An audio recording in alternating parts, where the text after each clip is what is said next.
कहीं भी 10 एकड़ जमीन कह रहे हैं कि हम महाविद्यालय के नाम पर देंगे, तो जमीन पहले लिख दीजिए, आप महाविद्यालय हम लोग बनवा देंगे। और सिर्फ महाविद्यालय ही नहीं बनेगा, आपके पिताजी का नाम भी उस पर लिखवा देंगे। जब तक आप जमीन कॉलेज के नाम पे नहीं लिखोगे, इस हिंदुस्तान में ऐसा कोई कानून नहीं है कि वहां कॉलेज बन जाएगा। तो भरमाने कोशिश मत करो। नीतीश कुमार आए थे, उन्हीं के सामने घोषणा कर दिए होते कि माननीय नीतीश कुमार जी 10 एकड़ जमीन हम दे रहे हैं, और महाविद्यालय की बात क्यों कर रहे हो? कह देते मेडिकल कॉलेज यही खोदी के जिला में खोलना है, नीतीश जी खोल दिए होते। अपने जब मुख्यमंत्री जी को बुलाया था, घोषणा कर दिया होता वहीं सामने में। लेकिन राजनीति करने के लिए बोलना आसान है और करना बहुत ही मुश्किल है। मैं जानता हूं, सरकारी जमीन यहां बंदोबस्ती किया गया था, गरीब गुरबों का सारे बंदोबस्ती सत्ता मिलने के बाद नीतीश सरकार में सारे बंदोबस्ती को कैंसिल कराने वाले लोग कब से भूटाता बन गए। इनकी हैसियत नहीं है, 2 डिसमिल जमीन तो पछता नहीं है। गरीब गुरबा अगर कहीं चल जाए सरकारी जमीन पर कुछ बना ले तो मारपीट करने पर लोग उतारू हो जाते हैं और कहते हैं कि मैं 10 एकड़ जमीन दूंगा। 10 एकड़ जमीन देने की अगर करेगा होती तो पुरखे दे दिए होते, अभी तक इंतजार नहीं कर रहे होते। इलाके का एक जिला पार्षद है, सबसे ज्यादा अगर इस पूरे विधानसभा में सबसे ज्यादा कोई व्याकुल है गरीब विधायक में बन पावे तो इसी इलाके का एक जिला पार्षद है। क्यों? क्योंकि उसको पता है मनरेगा का बड़का घोटालाबाज है, अगर नहीं जानते तो आप जान लीजिए। उसको पता है कि उसकी एक एक चीजों पे अजीत की नजर है, और इस जिले के अंदर जितना घोटाला किया है अजीत एक एक चीज को जानते हैं। वही दिन रात पॉकेट का लूटा हुआ जो पैसा है उसको लगा करके सरकार में खर्च कर रहा है कि अजीत जो है विधायक न बनता है। अजीत कुमार जनप्रतिनिधि बनेंगे या नहीं बनेंगे, ऐसे चोर भ्रष्ट इसको तय नहीं कर सकते।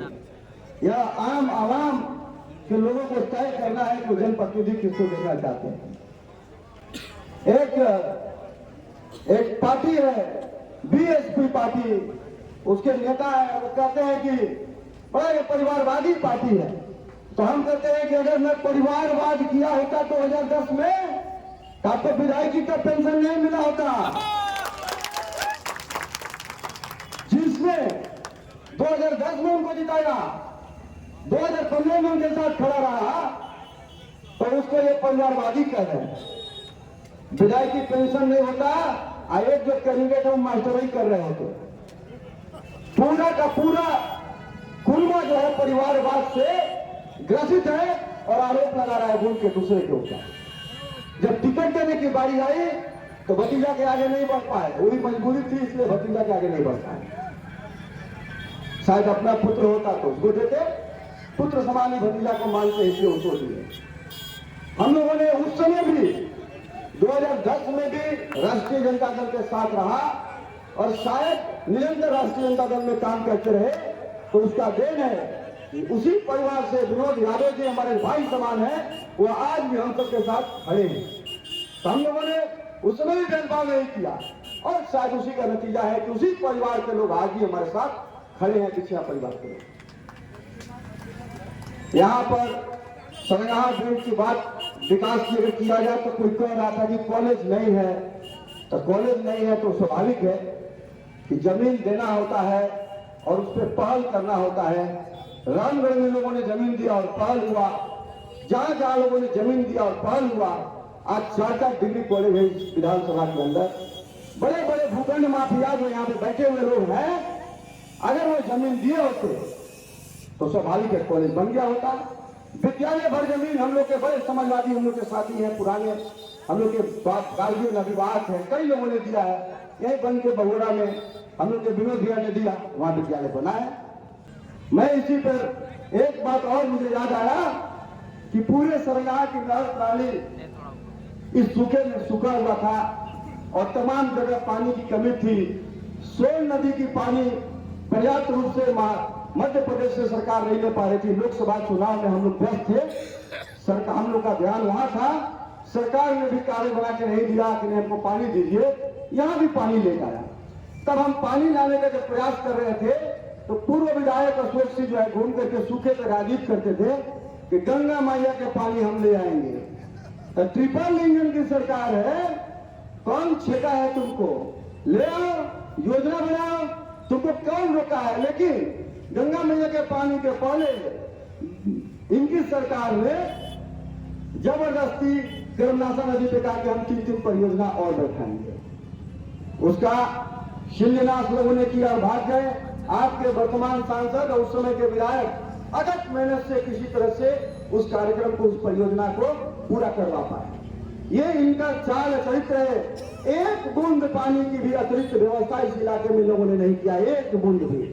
लेकिन क्रेडिट लेने के लिए भागे भागे भागे यहाँ वहां बतियाने से क्रेडिट नहीं होता है, करने से होता है। पुरुषार्थ नहीं है इनके पास कुछ करने के लिए। रामगढ़ आपने देखा होगा, उतना बड़ा बाजार बना, चढ़े उसमें भी जमीन थी, बड़ा बाजार बनाया जा सकता था, तो घेर घार के पता नहीं क्या बना दिया। उसी जमीन पे यहाँ बाजार खड़ा किया सकता था।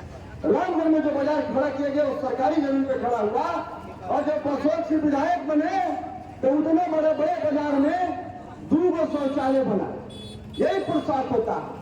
एक पुरुषार्थ है जो हजारों रोजगार पैदा करता है, और दूसरा इनका पुरुषार्थ है कि डिफरेंट 2 शौचालय बनाए जो किसी काम का नहीं, आम आदमी के उपयोग का नहीं है। इतना ही भर का पुरुषार्थ है उनका। गृह पंचायत उनके गांव में, अभी जो आपके वर्तमान सांसद है, उनके गांव में रिंग रोड नहीं बनवाया। अपने गांव में एक रोड तक नहीं अशोक सिंह बनवा पाए, और दूसरे इलाके के क्या विकास पाएंगे? सारे लोग जानते हैं उनकी खूबियां बखूबियां। और तभी तो एकमात्र प्रत्याशी है जो अपने पंचायत में निरंतर और बार बार चुनाव हारते हैं, क्योंकि वहां के लोग उनके चाल और चरित्र को अच्छी तरह से पहचानते हैं। हीरोइन की तस्करी, तमाम चीज रामगढ़ से लेकर मोहनिया तक फैला हुआ है। इसके पीछे किन लोगों का हाथ है हम लोग सब लोग वाकिफ हैं। किसी तरीके से मेहनत करके ये तमाम जो है तस्कर माफियाओं को हम लोग दूर किए यहाँ से। उसके बाद सरकार बदली और फिर धीरे धीरे हमारे युवाओं को नशे में लिप्त कराने के लिए एकदम एक सूत्री कार्यक्रम पे लगा हुआ है। पुलिस प्रशासन सारे लोग इस तस्करी में कहीं न कहीं सहयोगी बने हुए हैं।